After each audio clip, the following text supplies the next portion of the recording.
All right, what's going on, everybody? Steve here. I am in the windy suburbs of Chicago. This time I'm in Schaumburg, Illinois, at the Schaumburg Skate Park or Skate Plaza, whatever you want to call it. And this park is a classic example of what happens when a city hires a general contractor to pour its skate park versus an actual skate park builder. So what I want to show you are all the elements of this park. It's very street centric, lots of ledges, lots of manual pads. There's some transition in here and you'll see what that's all about in a little bit. But for all of those of you who have commented on my Rob Dyrdek Skate Plaza video and said they really wasted concrete, there's not any transition. Well, wait till you see this park. Let's get started. So I'm going to start at the top of the skate park. This is really the first of several levels, and you'll see ledges throughout this, but we're right at the top, or the highest point in the skate park, and it works its way down a bit to where you start getting out towards the baseball fields or softball fields, and you see some lower sections, almost like a pit. So up at the top, you've got some really interesting setups, and it would be cool if I had like a drone so I could show you some overhead stuff. But you've got a series of curved C ledges to start out at the park. And first one, it's a bit annoying that you have to transition from asphalt to concrete. So that's a limitation. But you've got this really long ledge that starts at about 14 inches or so and ends at about 18 inches. And this thing has got to be 30 feet long. And you'll see a lot of these super long ledges throughout the park.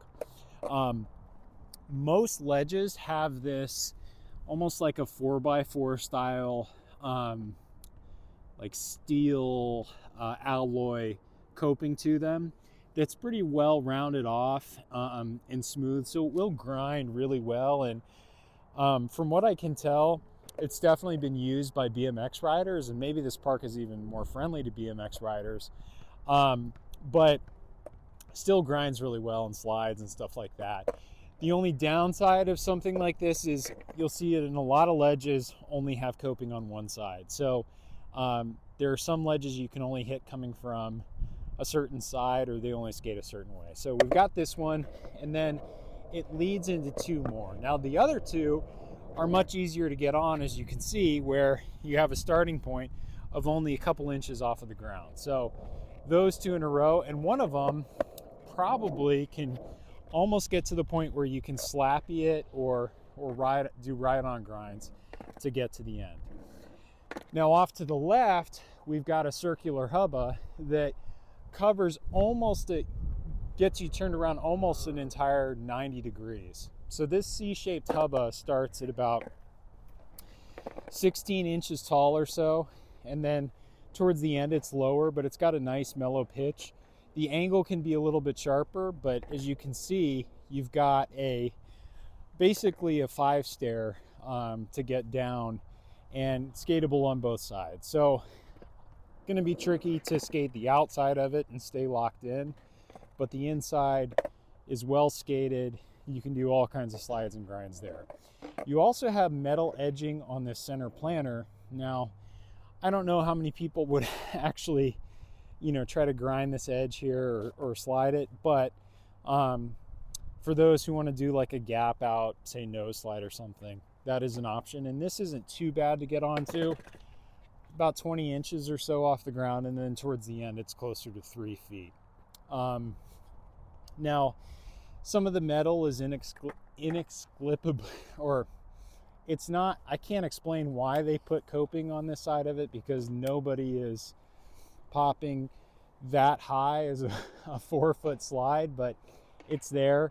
Honestly, this is kind of prime for some sort of DIY to, build like a little quarter pipe up to it, but I'll let the locals take care of that if that's what they want to do. Next, we've got this huge bowl. Now, this bowl has a number of issues with it, and I'll show you in a second once I get down into it. But the first thing is the radius of the transition varies drastically throughout the bowl. You can see this roll-in area. This actually probably makes the most sense in terms of dimensions to it. But if I get up and close to some of the coping and the way that it's set, it definitely sticks out coming up the transition walls, but on the top, the coping is essentially flush with the concrete. So it doesn't really stick up top, meaning it's really difficult to lock in. And that's the case throughout. Now, it might look promising, but as I kind of get my board up to it, and you might have seen that coming down, it's almost like a wall ride. So you've got a separate pour for the walls versus this flat bottom part. And the flat bottom, it looks like they just, you know, dumped the concrete in and called it a day. Like they didn't dig it out at all from a drainage perspective. And thus, when you see your board roll up to it, it just has this really bizarre transition to it, like a wall ride. So this doesn't skate like a pool at all or a bowl at all. It's basically just one giant drainage ditch. And that's okay, I guess. Certainly requires some creativity, but if you're hoping for a transition session, you're not going to like this park at all. Now I'm working my way back towards the center part. You've got a big two, and this 2-stair gap thing is, I would say, about the height of a 4 or 5 stair lengthwise, pretty similar. Now, probably the biggest problem that you'll pick up on right away is that you don't have a whole lot of landing space before you're right into the bowl. So that is the biggest drawback unless you hit it from an angle. The second drawback, and you can see where people have put tape down and stuff, you've got this giant crack right in front of it. So separate piece that was poured that really makes no sense to skate as a gap, because you either need to put a sign down, or somebody needs to bondo the crack, or you know, figure out a different way of skating it. So requires some creativity to get anything on this, and really not well designed. Now you also see here this outledge next to it. The outledge would be okay if it didn't start where the crack starts. I guess that's okay, but really the biggest problem with this outledge is it's a good 16 inches off the ground. So not really well designed, not accessible for very many skaters unless they have quite a bit of pop. So that's another downside to this as well. The middle section, you have a very large manual pad, as well as a stair set and rail, and some hubble ledges that have kinks to them. The hubble ledges with kinks are probably one of the better designed obstacles here, because they're nice and long and you get plenty of space to skate them. The middle manual pad section, going back to the issue with cracks, you've got these almost 1.5 inch wide cracks that have been caulked, that make manualing across this not impossible, but not as fun as it could be. And in some places, even the setups have cracks to them. So if you want to skate this like an outledge, you're dealing with a crack right there. If you want to skate it setting up for a hubba on this side, you've got a crack to deal with before you can get onto it. So not great placements there. Again, probably the product of having a general contractor design the park. Now here's the manual pad from the other side. As you can see, it looks promising, but the reality is that the cracks on top really set you back in terms of your ability to skate it. Big drop though, about 3 feet or so. And the top of it, I should have said this, it's probably about 20 feet long. So you do get a nice long manual if you want to skate it that way. Now the hubble ledges, the one here on the right side, it's about 18 inches at the start, and then towards the bottom it's only about 1 foot, and has about 6 or 8 feet of grind time after you go through the kink. It's nice and long, so gives you plenty of ways to get long grinds, and that is the advantage of the park here, is that you do have lots of ledges and a wide variety of ledges to skate. All right, this 5-stair rail is not bad to get onto, relatively low. Again, the downside is the cracks, and you can see up here at the top, we've got another roughly 1.5 inch wide crack that you're going to have to ollie past or over before you get onto the rail. You can't really roll over because it's going to mess up your setup. But the slope of the circled rail is mellow. You're not going to have to worry about sacking it. So all in all, it's a good rail, but the cracks really mess with you. Now, the one positive is the out ledge here. You do have enough time to set up for a grind and lock in.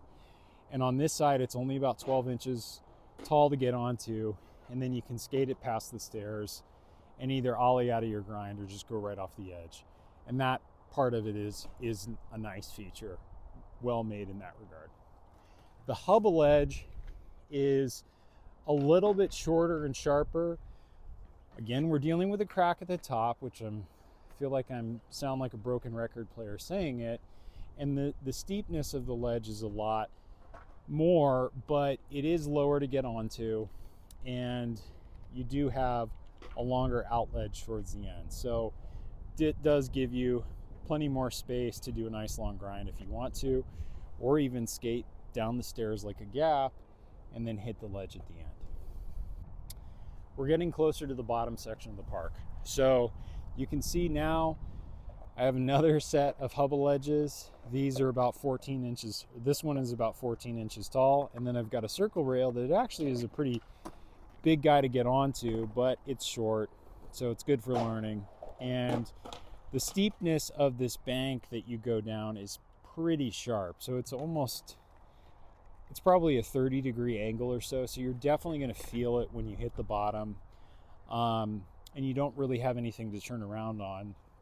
So you would be carrying quite a bit of speed here, but the good news is it's not very long. There's this manual pad set up in the middle here. This thing skates like a short out ledge. You don't have to deal with any cracks on this thing, so that's nice. It's curb height, only about 4 inches off the ground or so it does give you that as an opportunity. And I would say that the only downside to this really is that the ledges themselves aren't very long. This is about 6 feet long or so. Next to it, we've got a 3-stair rail, longer, but relatively mellow. I would say it's about 18 inches tall to get onto, maybe 14 inches. Again, dealing with a big crack. This one was attempted to be repaired, but you can see the repairs are starting to wear out. Another 12-inch ledge that has an interesting elbow angle to it that's kind of sharp. V's around, so you can grind the corner and grind it like an out ledge. The one, I guess, issue with this particular ledge is that it ends right where the stairs end. And this 3-stair, it's not a very big gap, but personally, I like my out ledges to extend further past the stairs than this, so it feels like you're just getting a longer grind. Now we've got a little 2-stair out ledge, super mellow. This thing is only about 6 inches tall or so and extends really long, so that piece of it is nice. The only problem is you really don't have any run up to it, so you either have to carve around the corner and hit it, or just start in the grass and jump on your board or something like that. So that is kind of annoying, but not bad for beginners. If this were 20 years ago, I would be kind of hyped on that. So I'm down here in the bottom of the skate park, and it's kind of like a pit, but basically you've got a couple different, almost like stage setups of different ledges. They all have coping on them. They're all at least 18 to maybe even 20 inches tall, some of them closer to 2 feet. It's definitely where you see that picnic table. And these things basically function as big drops. I think BMX riders could get up onto them, but probably not something that skaters are hitting. But if you really want to skate something like that, you've got that as an opportunity. I do want to mention this wedge area / pyramid, super steep on one side, but this thing is about 1.5 feet above this lower part. So you do kind of have this as like an interesting sidewalk style plaza setup, again with an out ledge. And the nice thing is there actually is this concrete bench that goes off a curb that you can skate as well. And so you've got lots of different options to skate from a ledge perspective. Last part of the park and we're done. We've got this big flat ground area, which would be ideal for games of skate. There's some flat bar stuff set up here, but the flat bars definitely have some strange dimensions to them. You see right here in front of me the circle rail. It's about 18 inches off the ground and curves at a 90-degree angle. So you definitely have a weird grind to it. Skaters who like balancing on circle flat bars might actually enjoy this, but to me this is better suited for an inliner or a BMX rider. The better flat bar is this square one that is sloped at an angle, but is relatively easy to get onto in the middle if you're skating down it. So starts at about 18 inches tall, 16 inches in the middle, and then closer to 12 inches towards the end. And then of course you've got some benches as well. And that really rounds out the park.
All right, so that does it for the Schaumburg, Illinois skate park. If you're a fan of ledges, obviously there's plenty here for you to skate and grind. If not, might want to go check out some other parks, but this could be an interesting session and definitely has that plaza vibe to it as well. So if you like that type of thing, this park might be worth a trip out here for you. Otherwise, I'll see you in the next skate park tour video, and thanks for watching.